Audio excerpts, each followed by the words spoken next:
This is Mohammad Azhar and you are watching mechanical batch YouTube channel. Guys, हमने last video में देखा था construction, main parts, उसके function and working of Pelton and wheel turbine. Generalise velocity diagram भी देखा था। आज उसकी ही हेल्प से हम वर्क डन देखेंगे, efficiency and maximum efficiency of Pelton and wheel turbine के बारे में देखेंगे। हमने पढ़ा था कि वेन हमारा बकेट कुछ इस शेप में होता है, इसी पर हमारा स्ट्राइक करता है वाटर का जेट स्प्लिटर पर। तो VR1 यहां से यहां तक हो गया और ये U1, इसको पूरा कहते हैं V1 VW1 के इक्वल होता है। ये इसलिए होता है ऐसा, इसमें जो वेलोसिटी ट्राइंगल होता है इनलेट पर वो एक स्ट्रेट लाइन होता है, इसलिए अल्फा और थीटा दोनों जीरो होते हैं। जब वाटर हमारा एग्जिट से निकलता है तब VR2 रिलेटिव वेलोसिटी से निकलता है। ये U हमारा हो गया U2, ये हो गया हमारा V2, jet of water exit पर। इसके दो कंपोनेंट होते हैं, VF2 VW2। ये इन दोनों के बीच में हमारा एंगल बनता है फाई और यहां बनता है बीटा। यही हमारे नोटेशंस लिखे हुए हैं कि V1 and V2 velocity, absolute velocity at inlet and outlet, VR1 and VR2 relative velocity of jet at inlet and outlet, VF1 and VF2 relative velocity of flow at inlet and outlet, VW1 and VW2 velocity of whirl at inlet and outlet.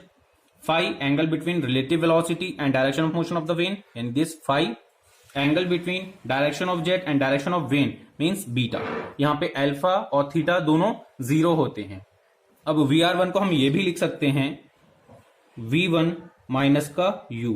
इसमें U1 equal to U2 is equal to U। ये चीज हमें याद रखनी है, ये होता है इसमें।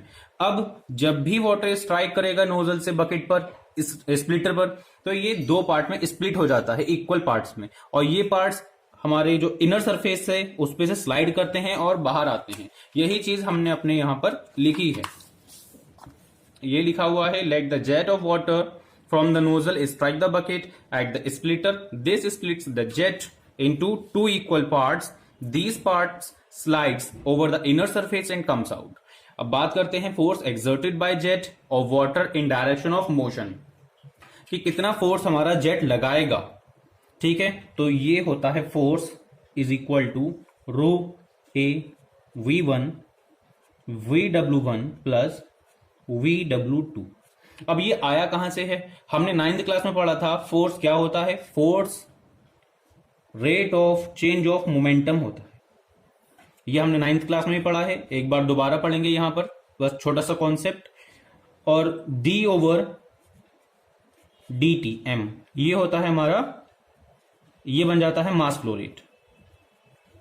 मास फ्लो रेट कहलाता है ये, मास फ्लो रेट, यानी m dot V1 minus V2।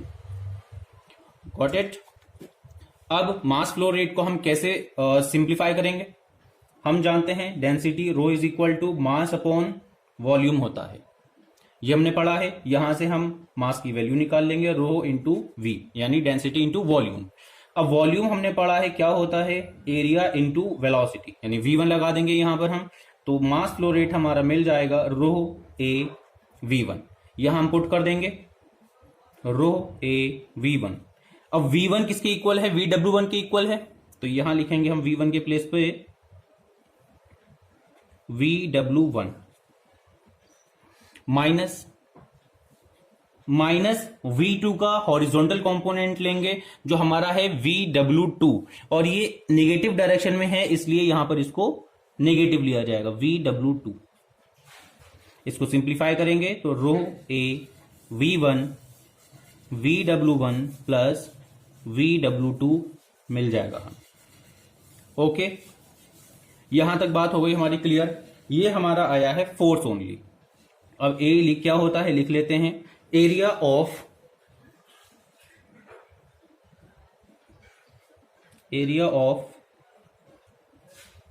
Cross section, area of cross section of jet, and V1 होता है वेलोसिटी ऑफ जेट।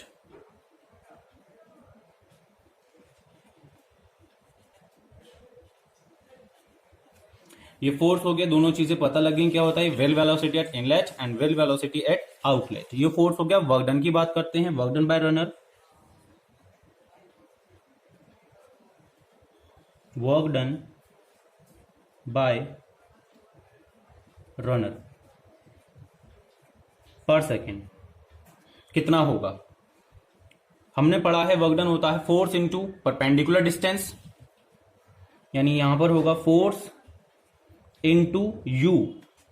अब यू तो वेलोसिटी है, अब ये हम डिस्टेंस कैसे मानेंगे? वेलोसिटी होती है मीटर पर सेकेंड, तो मीटर डिस्टेंस हो गया फोर्स, ये बन जाएगा हमारा वर्क डन, और पर सेकेंड की बात चल रही थी इसलिए यहां पर सेकेंड हो गया।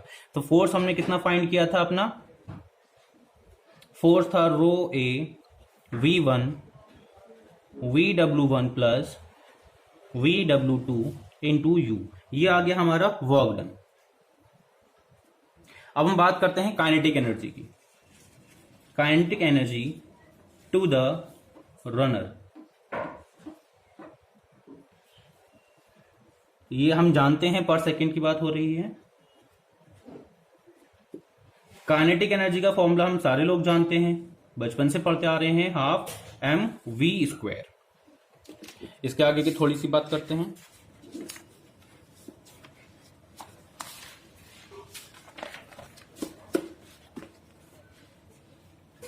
अभी हमने मास फ्लो रेट की वैल्यू फाइंड की थी, यही तो निकाला था रो ए V1। तो काइनेटिक एनर्जी कितना हो जाएगा हमारा? हाफ m डॉट V1 का स्क्वायर, यानी half rho A V1 into V1 का स्क्वायर। काइनेटिक एनर्जी हो गई हाफ रो ए V1 का क्यूब। अब यहां से हम पढ़ते हैं हाइड्रोलिक इफिशियंसी। हाइड्रोलिक इफिशियंसी को हम डिनोट करते हैं H का फॉर्मूला होता है work done by runner per second to kinetic energy to the runner per second. तो वर्क डन अभी हमने फाइंड किया था rho A V1 VW1 plus VW2 U upon kinetic energy का फॉर्मूला अभी ड्राइव किया है 1/2 रो ए V1 का क्यूब। रो से रो कैंसिल, ए से ए कैंसिल, एक V है यहाँ पे स्क्वायर बचेगा, ये कैंसिल हो जाएगा। अब नेक्स्ट स्टेप में करेंगे वो हम। तो हाइड्रोलिक इफिशियंसी कितनी हो गई?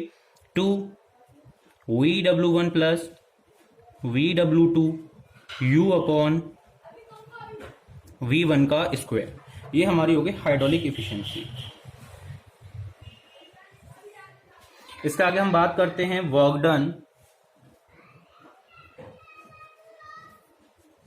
डन पर सेकेंड पर यूनिट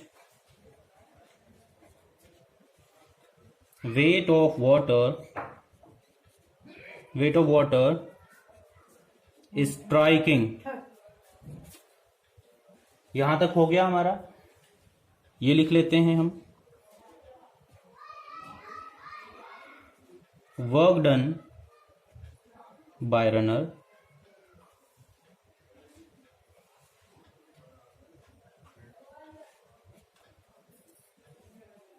पर second divided by unit weight, या हम लिख लेते हैं इसे वेट ऑफ वाटर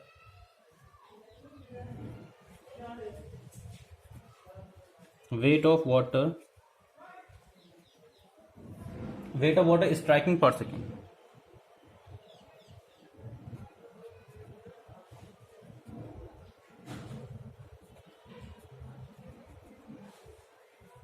यहां तक बात हो गई। अभी हमने फॉर्मूला पढ़ा है वर्क डन का बाय रनर पर सेकेंड का rho A V1 VW1 plus VW2 U।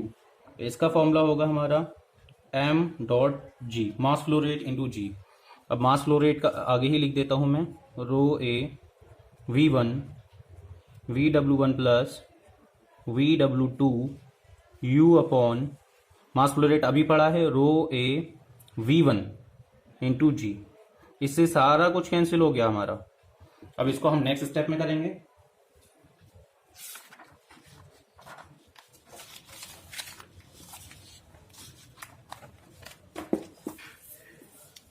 तो यहां से हमें मिलता है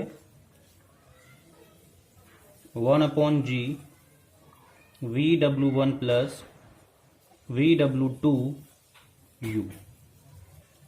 यहां तक बात क्लियर हो गई? ओके। अब इसके आगे हम बात करते हैं for maximum efficiency. Maximum efficiency की यहां से हम बात करना स्टार्ट करते हैं। अच्छा हाँ, एक चीज और याद रखें, हम इसको कहते हैं it is also known as, एक और नाम से जाना जाता है, it is also known as Euler's momentum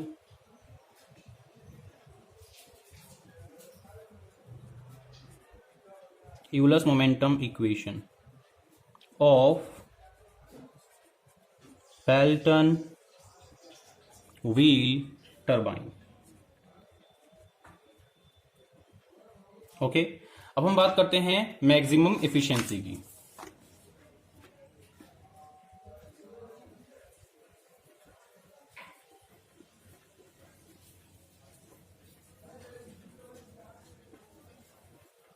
maximum efficiency के लिए कुछ नहीं, बहुत इजी डेरिवेशन है।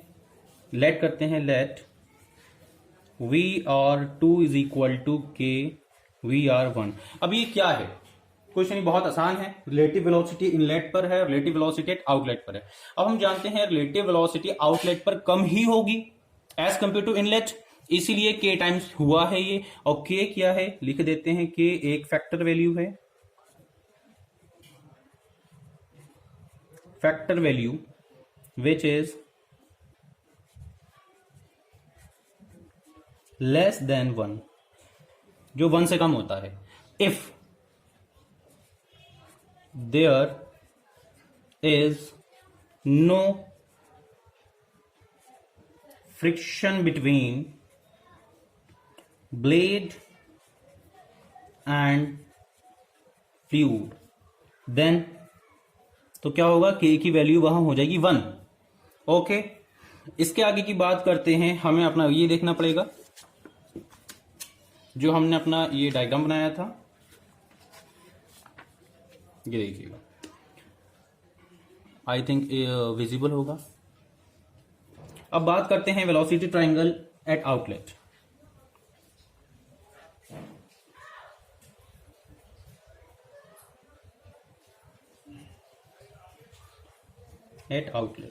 यहां हम लगाते हैं cos फाई। cos फाई क्यों लगाते हैं, इसका रीजन आपको आगे डेरिवेशन में पता लग जाएगा कि हमने कि cos फाई क्यों लगाया है यहां पर। अच्छा, अब यहां पे अगर हम cos फाई देखते हैं तो देखिए, cos phi base upon hypotenuse होता है। तो बेस हो गया U2 प्लस VW2 और हाइपोटेन्यूज हो गया हमारा VR2। तो यही लिख लेते हैं हम, तो U2 plus VW2 upon VR2। Okay, और VR2 की वैल्यू अभी हमने देखी है, ये यहां है, तो यहां लिख भी देता हूं मैं, VR2 इज इक्वल टू के VR1। सो हम यही वैल्यू को पुट कर देंगे, U2 प्लस VW2 अपॉन के VR1। एक चीज हमने और देखी थी कि VR1 की वैल्यू है U1 V माइनस U। देख लेते हैं, हाँ, यहां पे एक चीज फिर से दोबारा लिख देता हूं, U1 U2 के इक्वल होगा, जो U के इक्वल होगा। स्टार्टिंग में लिखा था मैंने, फिर भी लिख देता हूं। अब VR1 की वैल्यू भी यहां से हम देख लेते हैं, क्या होता है, V1 माइनस का U देखा था स्टार्टिंग में। अब इस वैल्यू को यहां हम पुट कर देते हैं, तो ये हो जाएगा cos phi is equal to, और यहां से U हो जाएगा U प्लस VW2 अपॉन के V1 माइनस U। यहां तक समझ में आया होगा। और इसके बाद नेक्स्ट पेज की बात करते हैं।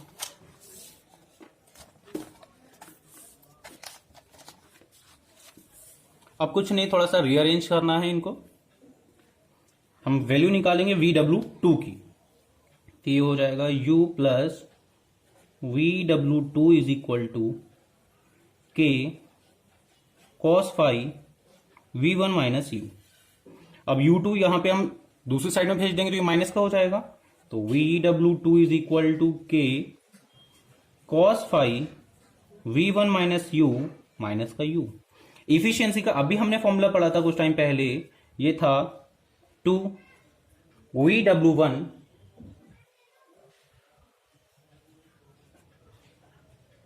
Plus VW2 U upon V1 square. देख लेते हैं एक बार। हाँ ठीक है। अब यहां पर हमें कुछ नहीं करना है, VW2 की वैल्यू पुट कर देनी है। तो 2, हाँ VW1 हमारा किसके इक्वल है, V1 के है, फिर से लिख दिया है मैंने एक बार। तो यहां लिख देते हैं V1 प्लस VW2 की वैल्यू है K cos phi V1 minus U, bracket close कर देते हैं, सॉरी माइनस U, अब यहां पे ब्रैकेट क्लोज हो जाएगा, ये U फॉर्मूले वाला, अपॉन V1 स्क्वायर। ये वाला ब्रैकेट नहीं है, ओके, ये वाला ब्रैकेट हमारा नहीं है, ध्यान रखिएगा, वो धोखे से हो गया। अब इसको थोड़ा सा रीअरेंज करते हैं। 2 इसको लिख सकते हैं V1 माइनस U, तो V1 minus U plus K cos phi V1 minus U, फॉर्मूले का U रहेगा, ध्यान से लिखना है इसे, अपॉन V1 का स्क्वायर। अब V1 माइनस U यहां से हम कॉमन ले सकते हैं, 2 V1 माइनस U, तो हमारा अंदर बचेगा 1 plus K cos phi upon V1 का स्क्वायर। हाँ ये U बहुत ध्यान से लिखना है क्योंकि अक्सर हम लोग भूल जाते हैं इसे। इसके बाद हम इस U के अंदर मल्टीप्लाई कर देते हैं, तो ये हो जाएगा 2 K cos phi plus 1, bracket में क्लोज कर दिया है। अब इसके अंदर मल्टीप्लाई कर देते हैं तो ये बनता है V1U minus U square upon V1 का स्क्वायर। तो इफिशियंसी यहां से मिलेगी 2K cos फाई प्लस 1, इसको अलग अलग कर देते हैं, तो V1U अपॉन V1 का square minus U upon V1 का होल स्क्वायर। यहां से एक V1 से एक V कैंसिल हो गया। इसके आगे नेक्स्ट पेज पे बात करते हैं, जरा ध्यान से देखिएगा।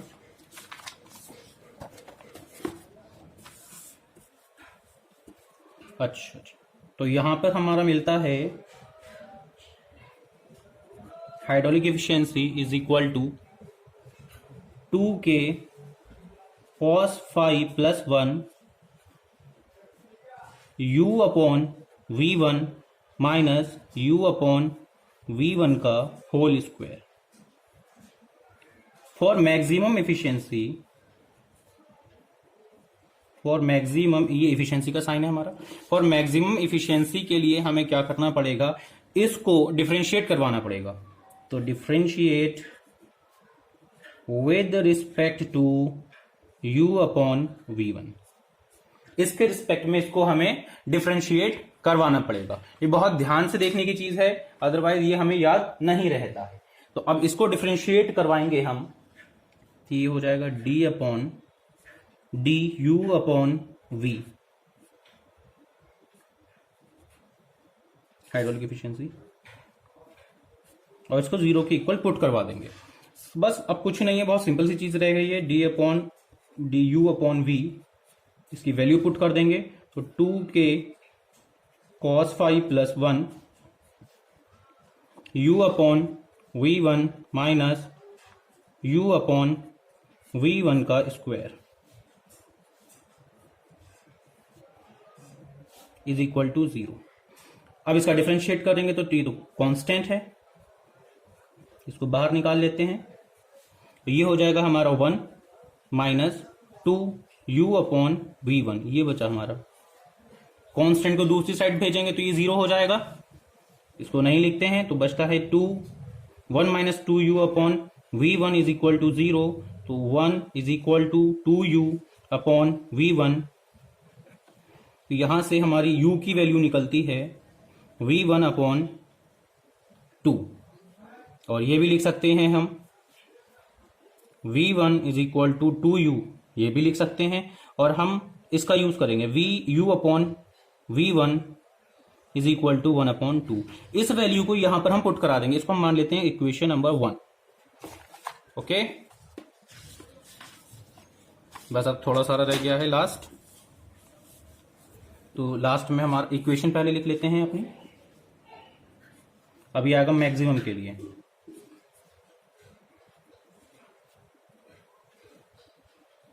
सॉरी ये भी नहीं लिखना है, 2k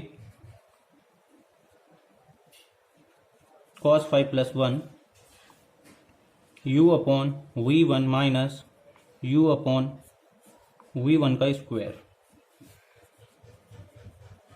फ्रॉम 1, ये हमने लिख लिया। और अभी हमने देखा था कि u अपॉन v1 है 1 अपॉन 2 के इक्वल, पुट करा देंगे इस वैल्यू को तो हमें मिलेगी यहां से हाइड्रोलिक एफिशिएंसी, वो भी मैक्सिमम। अब लिखेंगे यहां मैक्सिमम, ओके, उस टाइम वो हो गया था, तो 2k cos 5 plus 1 u upon v1 की वैल्यू 1 अपॉन 2 माइनस 1 अपॉन 2 का स्क्वायर, तो 2k cos 5 plus 1 upon 2 minus 1 upon 4, यानी 2k cos 5 प्लस 1, एलसीएम करेंगे 4, 2 माइनस 1 हो गया, तो सिंपल सी सिर्फ कैलकुलेशंस थी, तो 2k cos 5 प्लस 1 ये हो गया 1 अपॉन 2 इंटू 1 अपॉन 4। अब इसको कैंसिल कर देंगे, ये हो गया, तो ये बना हमारा k cos 5 plus 1 upon 2, maximum efficiency hydraulic. If k is equal to 1, so hydraulic efficiency maximum कितनी हो जाएगी हमारी, cos 5 प्लस 1 अपॉन 2।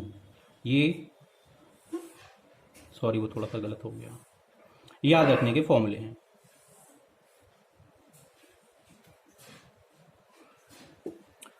यहां पे हमारा आज वीडियो का एंड होता है।